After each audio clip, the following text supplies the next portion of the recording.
ఆది చెప్పు. ఆది ఆది అందు దేవుడు భూమి ఆకాశం సృజించెను. ఆది కాండం 1:1 నిన్ను వలె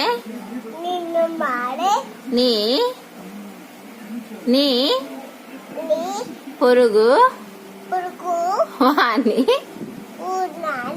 ప్రేమింప వలెను. యెహోవా నా కాపరి. ఇటు చూడు.